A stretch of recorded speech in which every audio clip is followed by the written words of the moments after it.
আমার প্রিয় দশম শ্রেণীর ছাত্রছাত্রীরা, রাত পোহালেই তোমাদের ইংরাজি পরীক্ষা। সেকেন্ড ইউনিট টেস্ট ইংলিশ সাবজেক্টে রাইটিং সেকশন থেকে রয়েছে 10 নম্বর। এই 10টি নম্বর তুমি খুব সহজে পাবে যদি মাত্র কয়েকটি হাতে গোনা রাইটিং প্র্যাকটিস করে যেতে পারো। হ্যাঁ, পরীক্ষার একদম অন্তিম মুহূর্তে দাঁড়িয়ে পরীক্ষার ঠিক আগের রাতের প্রস্তুতি হিসাবে যে রাইটিংগুলো আমি তোমাদেরকে বলে দেবো আজকের এই ভিডিওতে, সেই প্রতিটা রাইটিং যদি তুমি খুব ভালো করে প্র্যাকটিস করতে পারো তাহলে আমি নিশ্চিত যে তুমি পরীক্ষাতে রাইটিং কমন পাবে, এবং রাইটিং কমন পেলেই পেয়ে যাবে 10 নম্বর। তোমার আদার্স যে বিষয়গুলো রয়েছে সেখানে রয়েছে 30 নম্বর, এবং শুধুমাত্র রাইটিংয়ে রয়েছে 10 নম্বর। এই 10টি নম্বর 40 নম্বরের মধ্যে তুমি অনায়াসে তুলে নিতে পারবে। মাত্র কয়েকটি রাইটিং খুব ভালো করে প্র্যাকটিস করবে। চলো কোন কোন রাইটিংগুলো তোমাদের প্র্যাকটিস করতে হবে, রাইটিং স্কিলের ওপর যে পূর্ণাঙ্গ সাজেশনটি নিয়ে এসেছি সেটা সম্পূর্ণ দেখে নাও। ইংরাজি পরীক্ষাতে রাইটিং স্কিল থেকে 2টি রাইটিং থাকবে, একটি তোমাদেরকে লিখতে হবে। তার জন্য মাত্র কয়েকটি রাইটিং যদি তোমরা খুব ভালো করে প্র্যাকটিস করতে পারো পরীক্ষাতে কমন পাবে। পরীক্ষাতে 10 নম্বর রয়েছে রাইটিংয়ে, তার জন্য মাত্র কয়েকটি রাইটিং যদি তুমি প্র্যাকটিস করতে পারো এই 10 নম্বর তুমিও পাবে। তোমাদের এই সেকেন্ড ইউনিট টেস্টে ইংরাজি বিষয়ে 4টি রাইটিং ইম্পর্টেন্ট রয়েছে। কি কি? Number 1, paragraph writing. Paragraph writing কিন্তু পরীক্ষার জন্য ভীষণ গুরুত্বপূর্ণ, তোমাদের সেকেন্ড ইউনিট টেস্টে অবশ্যই থাকবে। যদি প্যারাগ্রাফ একান্ত না দেয় তাহলে তোমরা পাবে রিপোর্ট রাইটিং। কিছু স্কুলে হয়তো ঘুরিয়ে দিতে পারে, প্যারাগ্রাফ রাইটিং না দিয়ে রিপোর্ট রাইটিং দিয়ে দিতে পারে। তো রিপোর্ট রাইটিংও তোমাদের কিছু প্র্যাকটিস করতে হবে, প্যারাগ্রাফ রাইটিংও কিছু প্র্যাকটিস করতে হবে। এরপর তোমাদের দেবে লেটার রাইটিং অথবা প্রসেস রাইটিং। যদি লেটার রাইটিং না দেয় তাহলে প্রসেস রাইটিং দেবে, বোঝা গেল? তাহলে লেটার রাইটিং কয়েকটি দেখে রাখবে এবং প্রসেস রাইটিংও কয়েকটি দেখে রাখবে। প্রথমে আসছি প্যারাগ্রাফ রাইটিং, যেটা সবচেয়ে ইম্পর্টেন্ট, বেশি তোমাদের পরীক্ষাতে আসার সম্ভাবনা খুব বেশি রয়েছে প্যারাগ্রাফ। মাত্র 5টা প্যারাগ্রাফ রাইটিংয়ের বিষয় বলে দেবো যেগুলি তোমরা খুব ভালো করে প্র্যাকটিস করবে। Number 1, duties of student. ছাত্র জীবনের কর্তব্য, ভীষণ ইম্পর্টেন্ট, তোমাদের পরীক্ষাতে দিতে পারে।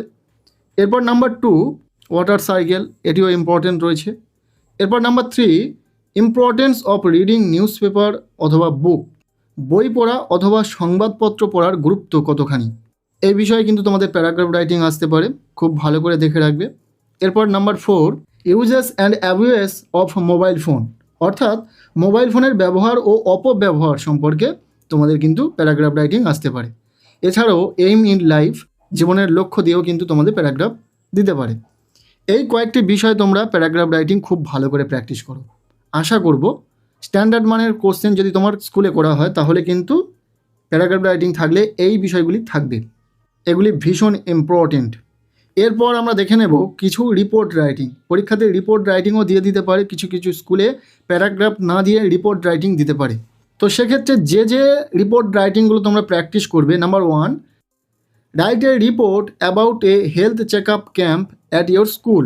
ইম্পর্টেন্ট রয়েছে, যদি হেলথ চেক আপ না দিয়ে আই চেক আপ ক্যাম্প দেয় সেক্ষেত্রেও কিন্তু তোমাকে লিখতে হবে। তো এই বিষয়গুলো দেখে রাখবে। এছাড়াও ব্লাড ডোনেশন ক্যাম্প, এটাও ইম্পর্টেন্ট রয়েছে। এরপর নাম্বার 3 যেটা রয়েছে, your school held at tree plantation program, অর্থাৎ তোমার বিদ্যালয়ে অনুষ্ঠিত বৃক্ষরোপণ কর্মসূচি সম্পর্কে একটি প্রতিবেদন লেখো। এই রকমের কিন্তু রিপোর্ট রাইটিং তোমাদের পরীক্ষাতে দিতে পারে, তো খুব ভালো করে প্র্যাকটিস করবে। এছাড়াও এখানে রয়েছে টিচার্স ডে সেলিব্রেশন, যেটাও পরীক্ষাতে আসার সম্ভাবনা রয়েছে, তো দেখে যাবে। আর সবচেয়ে ইম্পর্টেন্ট রিপোর্ট রাইটিংয়ের ক্ষেত্রে সেটা হলো অ্যাক্সিডেন্টাল রিপোর্ট। দেখো, অ্যাক্সিডেন্টাল রিপোর্টের ক্ষেত্রে কিন্তু ফরম্যাট হয়, ফরম্যাট যদি তোমরা প্র্যাকটিস করতে পারো তাহলে যেই অ্যাক্সিডেন্টাল রিপোর্ট আসুক না কেন তোমাদের পরীক্ষাতে, bus accident, road accident, truck accident, যাই আসুক না কেন তোমরা কিন্তু লিখতে পারবে। এছাড়াও ব্যাংক রোবারিটা দেখে রাখবে। আর বর্তমানে আসামে যে বন্যা হয়েছে সে বিষয়েও কিন্তু রিপোর্ট রাইটিং আসতে পারে তোমাদের। তাই এখানে health check up camp, blood donation camp বা টিচার্স ডে সেলিব্রেশন এগুলো যদি না দিয়ে আসামের যে বন্যা হয়েছে সে বিষয়ে কিন্তু তোমাদের রিপোর্ট রাইটিং পরীক্ষাতে আসতে পারে।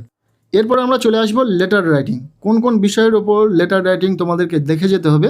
তোমাদের মূলত সেকেন্ড ইউনিট টেস্টে ফর্মাল বা ইনফর্মাল লেটার পরীক্ষাতে আসার সম্ভাবনা রয়েছে, কাজেই যে রাইটিংগুলো আমরা এখানে বলে দেবো খুব ভালো করে প্র্যাকটিস করবে। Number 1, inviting a friend to a cultural program, অর্থাৎ কালচারাল প্রোগ্রামের জন্য তোমার বন্ধুকে চিঠি লেখো আমন্ত্রণ জানিয়ে।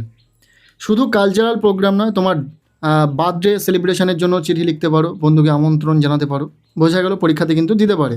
লেটার টু ফ্রেন্ড আসার সম্ভাবনা কিন্তু তোমার সবচেয়ে বেশি রয়েছে। এরপর নাম্বার 2 রয়েছে, to your friend about a visit a historical place, অর্থাৎ ঐতিহাসিক স্থানে তোমার বন্ধুকে চিঠি লেখা আসতে পারে।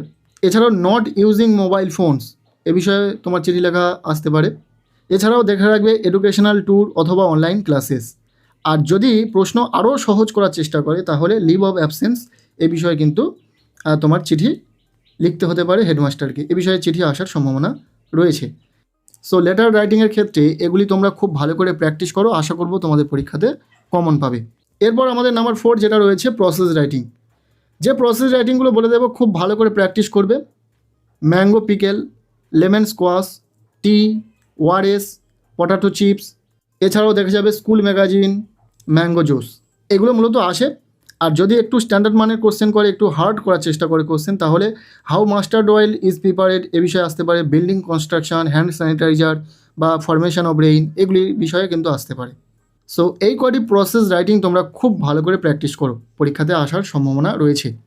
সো এই ছিল ক্লাস 10-এর ছাত্রছাত্রীদের জন্য ইংরাজি পরীক্ষার ঠিক আগের রাতের প্রস্তুতি হিসাবে রাইটিং স্কিলের ওপর একটি পূর্ণাঙ্গ সাজেশান। পরীক্ষাতে তুমি রাইটিং কমন পাবে যদি এই রাইটিংগুলো চোখ বুলিয়ে একবার যেতে পারো। এখান থেকেই তোমাদের পরীক্ষাতে রাইটিং কমন থাকবে। আজকের এই ভিডিওটি কেমন লাগলো তোমাদের অবশ্যই কমেন্ট সেকশানে জানিও। ভিডিওটি ভালো লেগে থাকলে লাইক করে দাও, চ্যানেলে নতুন হলে চ্যানেলটিকে সাবস্ক্রাইব করে রাখো, আর পারলে ভিডিওটি প্রচুর শেয়ার করে দাও। প্রত্যেকের ইংরাজি পরীক্ষা খুব ভালো হোক, সবার জন্য শুভকামনা রইল।